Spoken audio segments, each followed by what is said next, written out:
दूसरों के बलबूते पे बनी है, खुद मोदी सरकार नहीं है, एनडीए की सरकार दूसरों के कंधों पे बैठी है, दूसरों के कंधों पे बैठी। ये फर्स्ट डिवीजन वाला उतना कुछ नहीं है, इसका जवाब दे दूंगा। तो उन्होंने कहा इनकी तो एक डिवीजन है ना, हमारी 3 है, फर्स्ट डिवीजन में 2 बॉडीगार्ड, तो ये फर्स्ट डिवीजन में 2 बॉडीगार्ड वाले हैं। इनका जवाब देखिए, कह रहे हैं कि हम जीत गए। एक बार बोल के दिखाइए बीजेपी सरकार, बोलिए आप, बोलिए बीजेपी, आपकी बीजेपी सरकार क्यों यही करके ड्रामा इसलिए ताली पीटिए, पूछो क्यों 90% सवाल अब उनसे आने लगे हैं। जो 90% मुझसे पूछे जाते थे, यही उनकी हार है, यही उनकी हार है। अब उनसे पूछ रहे हैं तो हम जीते हैं ना। मत बोलिए, माइंड योर लैंग्वेज। आपने कहा पूछवाया जाता, नहीं पूछवाया नहीं बोला। हिंदू मुस्लिम की राजनीति कौन करता है, किस तरीके से हिंदुओं पर गोली चलवाई गई थी, वो आज तक कोई नहीं भूला है और कोई हिंदू नहीं भूल पाया। किस आए भाई, जनता ने जिताया, जनता का आशीर्वाद हमारे साथ है। सरकार किसकी है सर? अरे सरकार तो बीजेपी के है ही नहीं, कहाँ परेशान हो, ये बैसाखी पे है। सरकार बीजेपी की एनडीए।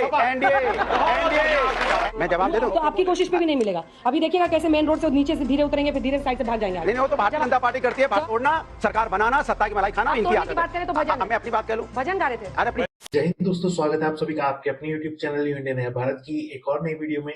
और दोस्तों आज की वीडियो बड़ी ही मजेदार होने वाली है, क्योंकि आज के इस डिबेट में अंजना ओम कश्यप ने अनुराग भदौरिया की क्लास लगा दी। आप सभी जानते हैं अनुराग भदौरिया बहुत ही ज्यादा बड़बोले हैं और बकवास करते हैं, इधर उधर की बातें करते हैं। यही बात आज अंजना ओम कश्यप को अच्छी नहीं लगी और उसने अनुराग भदौरिया की ऐसी क्लास लगाई कि वो डिबेट में अपना मुंह छुपाते रह गए। दोस्तों ये वीडियो बड़ी शानदार, मजेदार और फनी होने वाली है, तो वीडियो को एंड तक देखिएगा। और अगर आपको वीडियो अच्छी लगे तो वीडियो को लाइक करके चैनल को सब्सक्राइब जरूर कीजिएगा। चलिए वीडियो को साथ में एंड तक देखते हैं। Thank you. चाहे वो हो, आप हो, राहुल गांधी जी हो, अखिलेश यादव बार बार कह रहे हैं हार गए। अरे पीएम तो नरेंद्र मोदी ही बने हैं, प्री पोल्ड अलायंस की वजह से बने हैं। चाहे उन्होंने संजय निषाद जी की पार्टी हो, अनुप्रिया पटेल हो, या जितने भी हैं, जेडीयू, टीडीपी, सब प्री पोल अलायंस से ये जीते हैं। आपको तीसरी बार जनता ने विपक्ष के लायक ही समझा है। ये मैंडेट क्यों नहीं विपक्ष को समझ में आ रहा है? आप क्यों हारे, क्या कारण है? देखिए सीधी बात है, हमेशा 2014 हुआ, 2014 में बहुत भारी जीत हुई, अकेले सरकार बनाने लायक हो। लोगों ने कहा मोदी सरकार है, बीजेपी की सरकार कोई नहीं कह रहा था, कह रहा था मोदी सरकार है। 2019 में कहा कि मोदी सरकार, जो भी उन्होंने नारे दिए अपने, मोदी सरकार बनी फिर से। 2024 में उन्होंने कहा कि 400 पार कर लेंगे। मतलब जनता जो है वो कह रही है कि हम वोट नहीं देना चाह रहे हैं, लेकिन 400 पार एक मानसिक दबाव बनाने के लिए कि नहीं हम कुछ भी करेंगे हो जाएगा।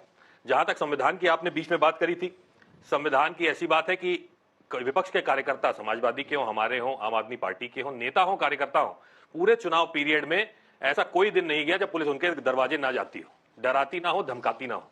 वोटिंग वाले दिन के एक दिन पहले लाल पर्चियां थमाई गई थी हमारे सारे बूथ अध्यक्षों को कि ये आप चुनाव वाले दिन बाहर नहीं निकलेंगे, वोट डालेंगे, घर आके बैठेंगे, नहीं तो आपको थाने ले जाया जाएगा।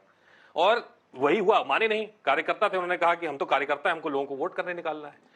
वोटिंग वाले दिन वोट, अगर बूथ पे भी खड़े हैं हमारे कार्यकर्ता जिनको लाल पर्ची पकड़ाई गई है, पकड़ के थाने में बैठा दिया गया। पूरे जिस दिन वोट पड़ रहे थे, पूरे दिन मैं इधर ही उधर घूम रहा था। ऐसे हमारे यहां नहीं हुआ, पूरे उत्तर प्रदेश में ऐसा हुआ है, हर जगह देखने को मिला है। कार्यकर्ता दिन भर जेल में बैठा है। तो मेरा ये कहना है कि जब 400 पार आपका फेल हो गया, हाँ मैं तो जीत गया।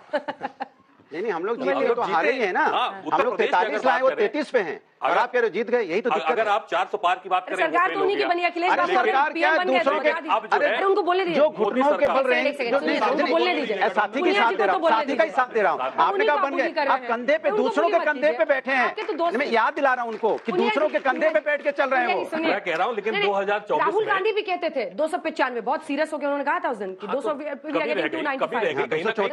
उस पर भी चिंतन चल रहा है। लेकिन इस बार मोदी सरकार नहीं है ना, मोदी सरकार की बात हो रही है। अब एनडीए है, पीएम तो मोदी जी है, लेकिन मोदी सरकार नहीं है। मोदी सरकार का कहा था उन्होंने, पूरे चुनाव प्रचार में मोदी सरकार की बात की थी। सरकार इस बार एनडीए की बनी है, दूसरों के बलबूते पे बनी है, खुद मोदी सरकार नहीं है, एनडीए की सरकार। दूसरों के कंधों पे बैठी है, दूसरों के कंधों पे बैठी, दूसरों के पैरों पे चल रही है और कह रहे सरकार बन गई। अरे रुको जरा, आज तक जितने भी चुनाव हुए होंगे आपने देखा होगा, एक पार्टी के कार्यालय में मिठाइयां बढ़ती हैं, बाजे बाजे बजते हैं, और दूसरे में सन्नाटा रहता है। यहाँ दोनों में बाजे बज रहे थे। मतलब भाजपा की भी कार्यालय में भी और कांग्रेस के कार्यालय में भी। ऐसा आपने कोई चुनाव देखा? नहीं देखा। क्यों? अरे हमारी तो सरकार बन गई तो हमारे यहाँ बाजा बजना समझ में आता है। जो थर्ड अटेम्प्ट में 3 डिजिट नहीं टच कर पाए, उनके यहाँ बाजे क्यों बज रहे थे? क्योंकि थोड़ा विचार करने का विषय, वो बता रहा हूँ क्यों विचार करने का विषय। कारण ये था, जैसे मैंने पार्लियामेंट में बोला था, रिपीट करे दे रहा हूँ। हमारे मोहल्ले में उस जमाने में जो हमारी जनरेशन के लोग थे, तो रिजल्ट आता था तो first division, second division, third division यही लिखा रहता था। तो एक थर्ड डिवीजन लड़का पास हो गया, 2-3 बार फेल हुआ हुआ था, उसकी खुशी का ठिकाना नहीं था। फर्स्ट डिवीजन वाला सोच रहा था कि मैं तो मेरिट में आऊंगा, वो मेरिट में नहीं आया तो वो दुखी था। तो उसने पूछा भाई ये फर्स्ट डिवीजन वाला उतना खुश नहीं है, तुम जवाब दे दूंगा। तो उन्होंने कहा इनकी तो एक डिवीजन है ना, हमारी 3 है, फर्स्ट डिवीजन विद 2 बॉडीगार्ड। तो ये फर्स्ट डिवीजन विद 2 बॉडीगार्ड वाले हैं, इसलिए इनकी खुशी का ठिकाना नहीं है। और मैं कहना चाहता हूं ये तो 99 की मंजिल पर रुक गए मोदी जी को रोकते रोकते। तो मैं एक पंक्ति कहना चाहूंगा मोदी जी की तरफ से कि दरिया का सारा नशा उतरता चला गया, वो मुझे डुबाता रहा और मैं उभरता चला गया। और मंजिल समझ के बैठ गए जिस पे चंद लोग, यानी 44, 52, 99 मंजिल समझ के बैठ गए जिस पे चंद लोग, मैं ऐसे कितने ही रास्तों से गुजरता चला गया। देखिए बात तो सही है। देखिए सवाल इनका जवाब देखिए, कह रहे हैं कि हम जीत गए। एक बार बोल के दिखाइए बीजेपी सरकार, बोलिए आप, बोलिए बीजेपी, आपकी बीजेपी सरकार, बोलिए आप। अरे भाई, बोलिए एनडीए सरकार, मोदी 3 हमको एनडीए आपको बोलने पे मजबूर कर दिया। बोल के दिखाइए बीजेपी सरकार, अरे बोलिए आप, आपके बगल में खड़े हैं, अभी आईना दिखा देंगे। आप इसी में खुश हैं? क्यों? यही करके ड्रामा खुश इसलिए हैं? ड्रामा नहीं। अरे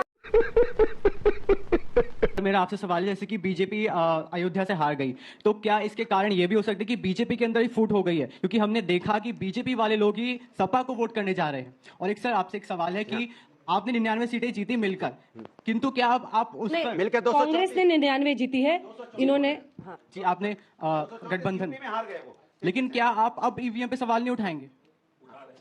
ठीक है, एक साथ जवाब। मेरा सवाल सुधांशु जी से है, क्या केंद्र नेतृत्व भाजपा की जो हारी है उसका ठिकाना माननीय योगी आदित्यनाथ जी पे फोड़ा जा रहा है, और केशव प्रसाद जी को एक्टिव करके क्या योगी जी को हटाने की तैयारी है?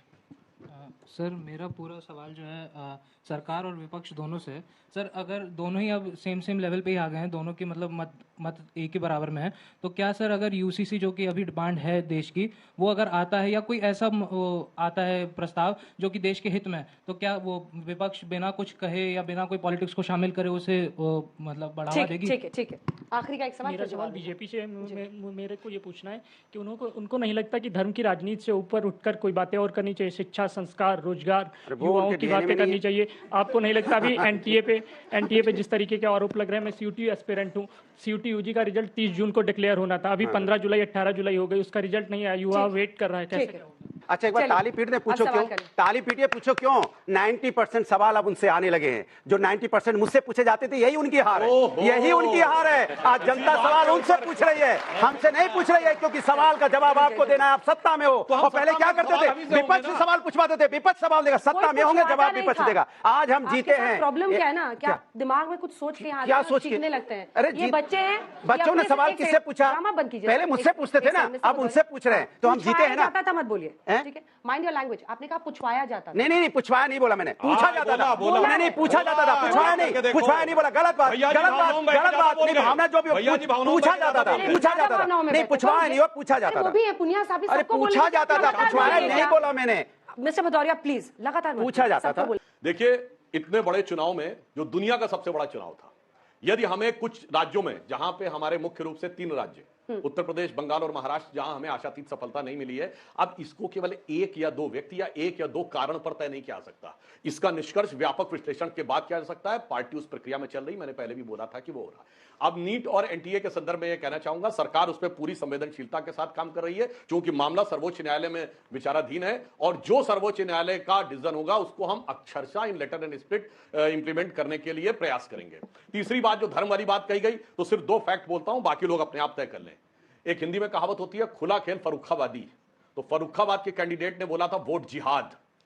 वोट जिहाद क्या था? तो सेक्युलर था, इसमें कोई ऐसी बात थोड़ी थी। और अभी अरशद मदनी मौलाना का स्टेटमेंट है इस चुनाव के बाद कि मुसलमानों का बदला है जो पूरा हुआ। अब इन 2 बयानों के बाद आप खुद सोच लीजिए कौन हिंदू मुसलमान की राजनीति करता है और किसने किसके लिए बोला। ये दर्शकों के विवेक में छोड़ता हूं, जो लाखों दर्शक सोच रहे हैं, और दोनों बयान आपके हैं। आपने रोका वोट जिहाद वर्ड को? नहीं रोका, बोलने दो। और आज मौलाना मदनी ने बोला कि ये मुसलमानों का बदला है। कोई सेक्युलरिज्म का सूरमा उत्तर से दक्षिण तक नहीं बोला, सबके मुंह में दही जम गए। सबसे पहले तो मैं यही कहूंगा कि देश जानता है कि हिंदू मुस्लिम की राजनीति कौन करता है, किस तरीके से हिंदुओं पर गोली चलवाई गई थी वो आज तक कोई नहीं भूला है और कोई हिंदू नहीं भूल पाएगा। और किस तरीके से कांग्रेस के राहुल गांधी जी ने बोला था कि जो शक्ति है या हिंदुत्व है हमें उसको देश से बाहर निकालना है। तो मैं बताऊंगा कि कोई किसी को बाहर नहीं। सवाल क्या है? सवाल ये है कि जो ये लोग हारे हैं, मतलब ये सपा और ये जो बोल रहे हैं कि आप उनके पैरों के नीचे आ गए हैं, आप उनके वजह से जीते हैं, तो आप साहब किनके पैरों के नीचे आए हैं? आप साहब किनके पैरों से जीते हैं? आप भी तो हारे ही है ना। जीते हैं भाई, 37 सीटें लेके आप हारे, ये 33 आए भाई। जनता ने जिताया, जनता का आशीर्वाद हमारे साथ है। सरकार किसकी है सर? अरे सरकार तो बीजेपी की है ही नहीं, कहां परेशान हो, ये बैसाखी पे है। सरकार बीजेपी की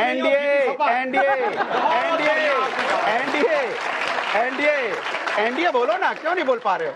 अरे एनडीए की तो सरकार तो है आप ही बोलो है। बीजेपी की सरकार बोलो ना। बीजेपी की भाई आप बोलो, रुक गए। बीजेपी की सरकार बोल ही नहीं सकते, पहले बोलते थे अब की बार रक्षा मंत्री 400 पार, अब की बार एक सेकंड एक नया अरिथमेटिक आ गया है। 37 इज ग्रेटर देन 240, है ना? 37 is greater than 33 in UP. और बताइए यूपी ना, हाँ, ऑब्वियस बाकी तो आपका हम यूपी में तो खड़े हैं अभी। अरे खड़े कहाँ, यूपी में तो खड़े हैं।